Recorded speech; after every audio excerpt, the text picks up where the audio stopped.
നമുക്കെല്ലാവർക്കും അറിയാം, ക്രൂഡ് ഓയിലിൽ നിന്നാണ് പെട്രോളും ഡീസലും ഉണ്ടാക്കുന്നത്. ക്രൂഡ് ഓയിലിൻ്റെ വലിയൊരു ഭാഗം ഇന്ത്യ ഇറക്കുമതി ചെയ്യുകയാണ്. 10 വർഷം മുൻപ് ഒരു ബാരൽ ക്രൂഡ് ഓയിലിൻ്റെ വില ഒരു സമയത്ത് $145 വരെയായി. രൂപയല്ല, ഡോളർ. ഇന്ന് അത് $38. വലിയ തോതിലുള്ള വിലയിടിവ് ക്രൂഡ് ഓയിലിന് സംഭവിച്ചു. സ്വാഭാവികമായും പെട്രോളിൻ്റെയും ഡീസലിൻ്റെയും വിലയിൽ ഇത് പ്രതിഫലിക്കേണ്ടതല്ലേ? ഇവയുടെ വില കുറയേണ്ടതല്ലേ? ആണ്. എന്നിട്ടും കുറയുന്നില്ല. $145 നൽകി ഒരു ബാരൽ ക്രൂഡ് ഓയിൽ വാങ്ങിക്കുന്ന സമയത്ത് 35 രൂപയ്ക്കും 65 രൂപയ്ക്കും നാം ഡീസലും പെട്രോളും നൽകിയിരുന്നു. ഇന്ന് ഡീസലിൻ്റെയും പെട്രോളിൻ്റെയും വില ഒരുപോലെ 80 രൂപയായി. എന്താണ് ഇതിൻ്റെ മറിമായം? ആരാണ് ജനങ്ങളെ കബളിപ്പിക്കുന്നത്? ഇതാണ് നമ്മുടെ മുമ്പിലുള്ള ചോദ്യം. ഈ വിലവർധനവിൻ്റെ പ്രധാനപ്പെട്ട കാരണം കേന്ദ്ര സർക്കാർ ക്രൂഡ് ഓയിലിന് മുകളിൽ ചുമത്തുന്ന നികുതിയാണ്. ചിലർ പറയുന്നത് ആ നികുതിയുടെ വലിയൊരു ശതമാനം സംസ്ഥാന സർക്കാരിന് ലഭിക്കുന്നുണ്ട് എന്നാണ്. എന്താണ് യാഥാർത്ഥ്യം? ഇറക്കുമതി ചെയ്യുമ്പോൾ കേന്ദ്ര സർക്കാർ ചുമത്തുന്ന നികുതിയുടെ പേരാണ് ഇറക്കുമതി ചുങ്കം അഥവാ എക്സൈസ് ഡ്യൂട്ടി. ഈ എക്സൈസ് ഡ്യൂട്ടി ഇറക്കുമതി ചെയ്യുന്ന എല്ലാ വസ്തുക്കളിലും ചുമത്തുന്ന നികുതിയാണ്. ഈ നികുതി തീർച്ചയായും കേന്ദ്ര സർക്കാർ സംസ്ഥാന സർക്കാരുകളുമായി പങ്കുവെക്കുന്നുണ്ട്. എത്രയാണ് ക്രൂഡ് ഓയിലിൻ്റെ എക്സൈസ് ഡ്യൂട്ടി എന്ന് നോക്കാം. ഇപ്പോഴത് പെട്രോളിന് 2.98 രൂപയും ഡീസലിന് 4.83 രൂപയുമാണ്. ഏകദേശം 3 രൂപയും 5 രൂപയും എന്ന് പറയാം. ഈ പൈസയാണ് സംസ്ഥാനങ്ങളുമായി പങ്കുവെക്കുന്നത്. എന്താണ് പങ്കുവെപ്പിൻ്റെ രീതി? ഇതിലെ 58% കേന്ദ്ര സർക്കാരിനുള്ളതാണ്.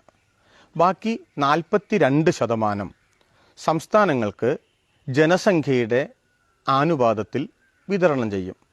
ഇന്ത്യയിലെ ആകെ ജനസംഖ്യയുടെ 2.76% കേരളത്തിൻ്റെ ജനസംഖ്യ.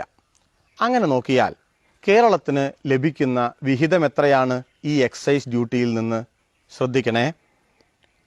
പെട്രോളിന് അത് 3.45 പൈസയാണ്. രൂപയല്ല, ഒരു റൗണ്ട് ഫിഗറാക്കി പറഞ്ഞാൽ 4 പൈസ. ഡീസലിന് 5.60 പൈസ, ഏകദേശം 6 പൈസ എന്ന് പറയാം.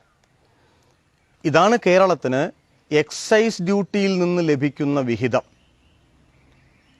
ഈ ഇനത്തിൽ ഏറ്റവും കൂടുതൽ സംഖ്യ ലഭിക്കുന്നത് ഉത്തർപ്രദേശിനാണ്. എന്താണ് കാരണം? ആദിത്യനാഥ് ഭരിക്കുന്നത് കൊണ്ടല്ല, പിന്നെയോ ജനസംഖ്യ അവിടെയാണ് കൂടുതലായിട്ടുള്ളത്. അവർക്ക് ഏകദേശം 30 പൈസ പെട്രോളിനും 55 പൈസ ഡീസലിനും ലഭിക്കുന്നുണ്ട്. നോക്കൂ, ഈ ഒരു വിഹിതത്തെയാണോ ചിലർ കേരളത്തിന് കിട്ടുന്ന 33 രൂപ എന്ന് പറയുന്നത്? അവരാണ് മറുപടി പറയേണ്ടത്. ഇത്ര ചെറിയൊരു സംഖ്യയാണ് എക്സൈസ് ഡ്യൂട്ടിയായി കേന്ദ്ര സർക്കാർ ചുമത്തുന്നത് എങ്കിൽ എങ്ങനെയാണ് ഈ ഭീമമായ വിലവർധനവ് ഉണ്ടാകുന്നത്? നോക്കൂ, നേരത്തെ ഞാൻ ക്രൂഡ് ഓയിലിൻ്റെ അളവും വിലയും സൂചിപ്പിച്ചത് ബാരലിലും ഡോളറിലുമാണ്. നമുക്കത് ലിറ്ററിലേക്കും ഇന്ത്യൻ രൂപയിലേക്കും കൊണ്ടുവന്നാലോ? ഇന്ന് ഒരു ലിറ്റർ ക്രൂഡ് ഓയിലിൻ്റെ വില ഏകദേശം 18-19 രൂപയാണ്. ഡോളറല്ല, രൂപ. 18-19 രൂപ നൽകിയാൽ ലഭിക്കുന്ന ഒരു ലിറ്റർ ക്രൂഡ് ഓയിലിൽ നിന്ന് നാം ഉണ്ടാക്കുന്ന പെട്രോളിനും ഡീസലിനും ജനങ്ങൾ നൽകുന്ന വില 80 രൂപയ്ക്കും മുകളിലാണ്. അതിൻ്റെ മറിമായമല്ലേ നാം കണ്ടുപിടിക്കേണ്ടത്? എന്താണ് മറിമായം? ഒരു മറിമായവുമില്ല. കേന്ദ്ര സർക്കാർ കഴിഞ്ഞ 6 വർഷക്കാലമായി, എന്ന് വെച്ചാൽ നരേന്ദ്രമോദി അധികാരത്തിൽ വന്നതിന് ശേഷം പെട്രോളിൻ്റെയും ഡീസലിൻ്റെയും മുകളിൽ ചുമത്തിയിട്ടുള്ള പ്രത്യേകമായ 2 നികുതികളാണ് അതിൻ്റെ കാരണം. ഏതാണ് പ്രത്യേകമായ ഈ അധിക നികുതികൾ? ഒന്ന് അഡീഷണൽ എക്സൈസ് ഡ്യൂട്ടിയാണ്. നേരത്തെ ഞാൻ സൂചിപ്പിച്ചത് എക്സൈസ് ഡ്യൂട്ടിയാണ്, ബേസിക് എക്സൈസ് ഡ്യൂട്ടി. ഇതെന്താണ്? Additional excise duty. രണ്ടാമത്തെ നികുതിയോ സ്പെഷ്യൽ അഡീഷണൽ എക്സൈസ് ഡ്യൂട്ടി. എത്രയാണ് ഈ നികുതികൾ? യഥാക്രമം 18 രൂപയും 12 രൂപയും എന്ന് വെച്ചാൽ 30 രൂപയായി. എന്താണ് ഈ നികുതിയുടെ പ്രത്യേകത? ഇന്ത്യയുടെ ധനകാര്യ കമ്മീഷന്റെ തീരുമാനപ്രകാരം ഈ നികുതി സംസ്ഥാന സർക്കാരുകളുമായി കേന്ദ്രത്തിന് പങ്കുവെക്കേണ്ടതില്ല. ബേസിക് എക്സൈസ് ഡ്യൂട്ടി പങ്കുവെക്കണം, അതിൻ്റെ കണക്കാണ് നേരത്തെ പറഞ്ഞത്. പക്ഷേ അഡീഷണൽ എക്സൈസ് ഡ്യൂട്ടിയും സ്പെഷ്യൽ എക്സൈസ് ഡ്യൂട്ടിയും കേന്ദ്രത്തിന് മാത്രമുള്ളതാണ്, സംസ്ഥാന സർക്കാരുകളുമായി പങ്കുവെക്കേണ്ടതില്ല.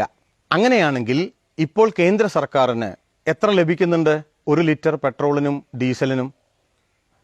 ഈ 3 നികുതികളും ചേർത്താൽ ഏകദേശം 33 രൂപയോളം കേന്ദ്ര സർക്കാരിൻ്റെ ഖജനാവിലേക്ക് നേരിട്ട് പോവുകയാണ്. സംസ്ഥാന സർക്കാരിന് നേരത്തെ പറഞ്ഞ ഒരു ചെറിയ പൈസയുണ്ടല്ലോ, അതുണ്ട്. അതുകൂടാതെയോ പിന്നെയുള്ള നികുതി വാറ്റാണ്. മൂല്യവർദ്ധിത നികുതി എന്നാണ് അതിൻ്റെ മലയാളം. മൂല്യവർദ്ധിത നികുതി എങ്ങനെയാണ് ഉണ്ടാകുന്നത്? കേന്ദ്ര സർക്കാർ ഒരു ഉൽപ്പന്നത്തിൻ്റെ മുകളിൽ നികുതി തീരുമാനിച്ചാൽ അതിന് ആനുപാതികമായി വർധനവാണെങ്കിൽ വർധനവ്, കുറവാണെങ്കിൽ കുറവ്, ആ അർത്ഥത്തിലുള്ള ഒരു ചെറിയ വിഹിതം നികുതിയായി എന്ന് വെച്ചാൽ വാറ്റായി സംസ്ഥാന സർക്കാരുകൾക്ക് ലഭിക്കുന്നുണ്ട്. ഇപ്പോൾ ചിലർ പറയുന്നത് ഈ നികുതി നിങ്ങൾക്ക് കുറച്ചുകൂടെ എന്നതാണ്. എന്താണ് സംസ്ഥാന സർക്കാർ പറയുന്നത്? നികുതി കൂട്ടിയത് കേന്ദ്ര സർക്കാരാണ്. അവരത് കുറച്ചാലോ വാറ്റിൻ്റെ അളവ് കുറയും. സംസ്ഥാന സർക്കാർ വാറ്റ് കൂട്ടിയിട്ടില്ല, അത് പുതിയതായി ചുമത്തിയിട്ടില്ല. കേന്ദ്രത്തിൻ്റെ നികുതിയുടെ ആനുപാതികമായി അത് വർദ്ധിക്കുന്നു. അത് കുറച്ചാലോ ഇവിടെ കുറയും.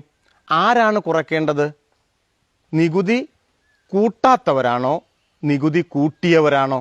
ഈ ചോദ്യത്തിനാണ് നാം പ്രാഥമികമായി മറുപടി പറയേണ്ടത്. കഴിഞ്ഞ 6 വർഷത്തിനിടയിൽ, അതായത് 2014 അധികാരത്തിൽ വന്നതിന് ശേഷം പെട്രോളിൻ്റെയും ഡീസലിൻ്റെയും മുകളിൽ കേന്ദ്ര സർക്കാർ ചുമത്തിയിട്ടുള്ള ഈ പ്രത്യേകമായ നികുതിയുടെ ശതമാനം നമ്മളൊന്ന് നോക്കേണ്ടതാണ്.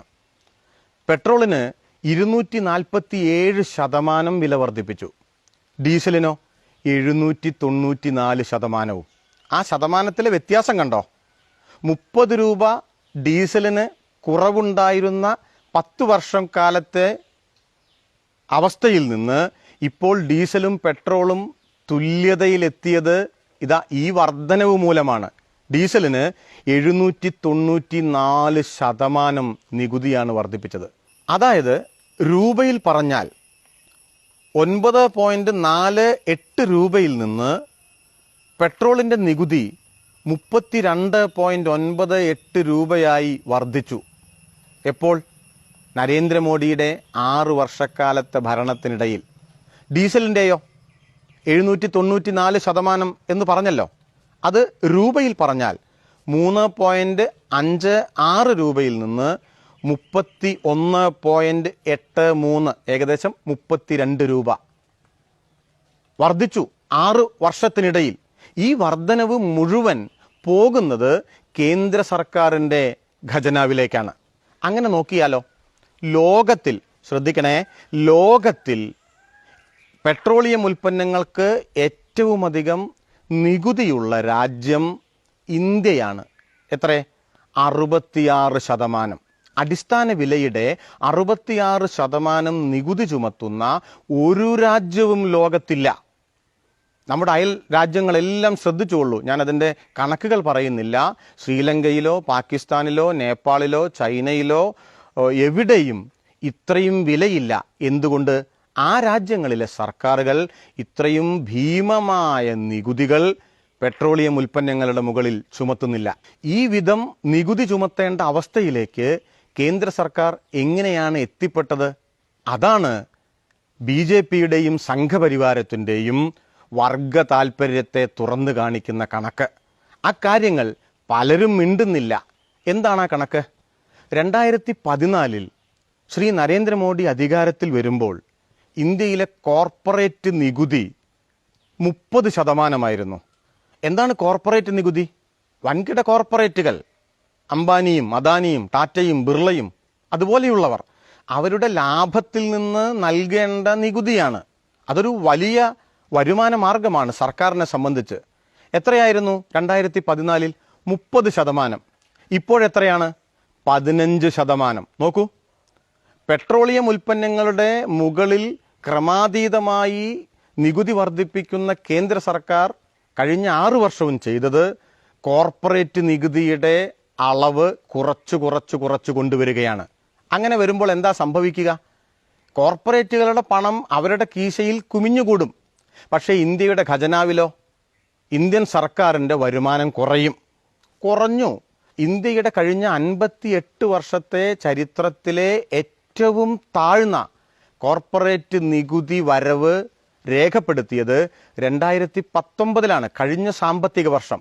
സ്വാഭാവികമായും വലിയൊരു വരവ് കുറഞ്ഞാൽ ട്രഷറി എന്താവും? ബുദ്ധിമുട്ടിലാകും. ആ കുറവ് കോമ്പൻസേറ്റ് ചെയ്യാൻ എന്തു ചെയ്തു BJPയുടെ ഗവൺമെൻറ്? പെട്രോളിയം ഉൽപ്പന്നങ്ങളുടെ മേൽ അമിതഭാരം ഈടാക്കി ആ പണം മുഴുവൻ കേന്ദ്ര ഖജനാവിലേക്ക് തന്നെ വരുന്നുണ്ട് എന്ന് ഉറപ്പാക്കി. ഒരു ചതി നോക്കൂ, എക്സൈസ് ഡ്യൂട്ടിയാണ് വർദ്ധിപ്പിച്ചിരുന്നത് എങ്കിൽ ഇത് എല്ലാ സംസ്ഥാനങ്ങൾക്കും ലഭിക്കുമായിരുന്നു. അപ്പോൾ കേന്ദ്രത്തിന് നിർബന്ധമുണ്ട്, നികുതി വർദ്ധിപ്പിക്കണം. വർദ്ധിപ്പിച്ച നികുതി സംസ്ഥാനങ്ങളിലേക്ക് പോകരുത്, അത് കേന്ദ്രത്തിന് തന്നെ വരണം. ആ ഒരു അവസ്ഥയിലേക്ക് അവരെത്തിപ്പെടാനുള്ള കാരണമാണ് ഞാൻ സൂചിപ്പിച്ചത്. കോർപ്പറേറ്റുകളെ സഹായിച്ചു. അങ്ങനെ വന്നാലോ? സ്വാഭാവികമായും നിങ്ങൾ മനസ്സിലാക്കിയിട്ടുണ്ടാവും, ഇന്ത്യയിലെ ഏറ്റവും വലിയ സമ്പന്നൻ മുകേഷ് അംബാനിയുടെ സ്വത്ത് 4.5 ലക്ഷം കോടി രൂപയാണ്.